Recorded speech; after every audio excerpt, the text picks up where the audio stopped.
नमस्कार। Super India news TV में आपका स्वागत है। मैं हूं राजेश आर्य। आइए देखते हैं आज का विशेष समाचार। पॉक्सो के खिलाफ अनावश्यक पहल, सहमति से संबंध बनाने की आयु घटाने का अभियान चलाने वाले अपने एजेंडे की खातिर ही ऐसा कर रहे हैं। देश की चेतना को हिलाकर रख देने वाले निर्भया मामले के बाद यौन अपराधों पर अंकुश लगाने के तमाम उपाय किए गए। इसी कड़ी में बच्चों को यौन उत्पीड़न से संरक्षण प्रदान करने के लिए पॉक्सो एक्ट अस्तित्व में आया। इसके अनुसार 18 साल से कम उम्र में शारीरिक संबंध बनाना अपराध है।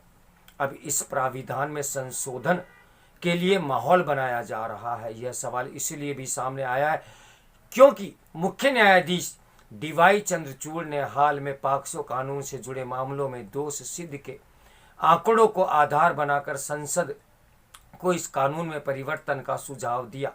इसे लेकर देश के उस अभिजन वर्ग में भी विमर्श आरंभ हो गया है जो मूलतः पश्चिमी मान्यताओं का अनुकरण करता है।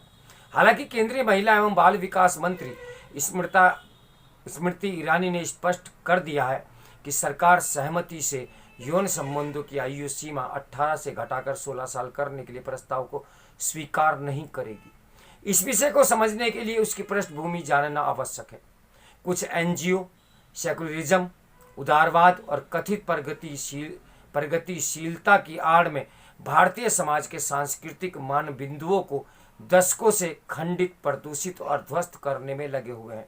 शारीरिक संबंधों को स्वीकार्य आयु सीमा घटाने का आख्यान भी इसी का हिस्सा है। दावा किया जा रहा है कि पॉक्सो एक्ट के चलते ही 16 से 18 साल के युवाओं के प्रेम संबंधों का अपराधीकरण हो रहा है। हैरानी की बात यह है कि इस मुद्दे को उस यूनिसेफ द्वारा भी आगे बढ़ाया जा रहा है जो बालिकाओं की सेहत से जुड़े तमाम अभियान चलाने का प्रचार करता है। यूनिसेफ ने इनफोल्ड प्रेएक्टिव हेल्थ ट्रस्ट की रिपोर्ट का हवाला देते हुए बताया कि पॉक्सो के तहत विचाराधीन हर 4 में से 1 मामला रोमांटिक प्रेम का है। इसलिए आरोपित लड़कों के हित में पॉक्सो कानून में बदलाव किया जाना चाहिए। इस रिपोर्ट में असम, महाराष्ट्र और बंगाल में 7064 मामलों का संज्ञान लिया गया है। इसके सामने आते ही चेन्नई में बीते दिन पॉक्सो कानून पर एक कार्यशाला आयोजित हुई। उसमें बाकायदा प्रस्ताव पारित कर पॉक्सो एक्ट के प्राविधानों को एक तरह से नकारने का काम किया गया। कार्यशाला के तत्काल बाद तमिलनाडु के डीजीपी की ओर से जारी परिपत्र में कहा गया कि राज्यों में पॉक्सो के मामलों में आरोपियों को गिरफ्तारी और नकारात्मक आरोप पत्र से बचा जाए।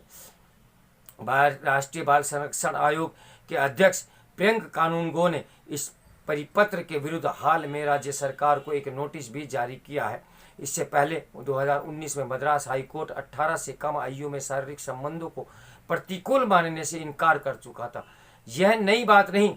पिछले कुछ वर्षों में देश के विभिन्न उच्च न्यायालयों में ऐसी याचिकाओं की संख्या बढ़ी है जो पॉक्सो एक्ट में आयु से जुड़े प्राविधान को इसलिए हटवाना चाहते हैं क्योंकि यह मुस्लिम पर्सनल लॉ के लिए परेशानी बन गया है।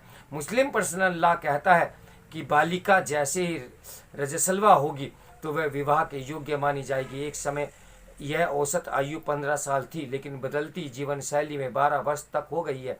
किसी बालिका की इस आयु को सुरक्षित और जवाबदेह यौन संबंधों की स्वीकृति देने वाला कोई समाज क्या खुद को सभ्य और सुसंस्कृत कह सकता है? सवाल यह भी है कि सहमति से सेक्स की आयु 16 करने के दायरे में कौन सी लड़कियां आएंगी? क्या हमारे समाज में यौन रिश्ते कभी उस उन्मुक्तता के स्तर पर रहे हैं जहां परिवार में 16 साल के बाद बेटियों को यौन संबंधों के लिए खुली आज़ादी रही हो? असल में यह विमर्श उन लोगों द्वारा खड़ा किया जा रहा है जो प्रगतिशीलता के नाम पर भारतीय परंपराओं को नकारते रहे हैं। तथ्य यही है कि कुछ संगठन एक प्रायोजित एजेंडे पर अपने साझेदार संगठनों के साथ भारत की संस्कृति के विरुद्ध काम करते रहते हैं। न्यायपालिका, सरकार और विधायिका भी अक्सर ऐसे संगठनों को मान्यता देती रही है। इंडिपेंडेंट थॉट बनाम यूनियन ऑफ इंडिया मामले में सुप्रीम कोर्ट में जस्टिस मदन बी लोकुर और दीपक गुप्ता की पीठ स्पष्ट कर चुकी है कि उनकी राय में 18 साल से कम आयु की लड़की के साथ यौन संबंध बनाना दुष्कर्म है। चाहे वह विवाहिता हो या नहीं। केरल और कर्नाटक हाई कोर्ट की भी ऐसी ही राय रही है। फिर यूनिसेफ और इनफोल्ड जैसे दबाव समूह किस यौन आज़ादी की वकालत कर रहे हैं?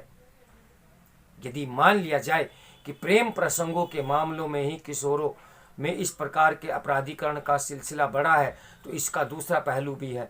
भारत में किशोर न्याय अधिनियम लागू है जो 18 साल तक के बच्चों के मामले में निर्देशिता के सिद्धांत पर काम करता है। ये ऐसे सभी नाबालिगों को सम्मानजनक सुधार का रास्ता उपलब्ध कराता है जिसे पॉक्सो को लेकर यूनिसेफ प्रायोजित यह रिसर्च इसलिए भी प्रमाणिक नहीं क्योंकि data evidence for justice reform के सहयोग से विधि सेंटर ऑफ लीगल पॉलिसी द्वारा हालिया जारी रिपोर्ट एक डिकॉर्ड ऑफ पॉक्सो में विगत 10 वर्षों के दौरान पॉक्सो में 4 लाख मामलों के अध्ययन से में सहमति से संबंध बनाने में किशोर आरोपितों का आंकड़ा 20% से भी कम बताया गया।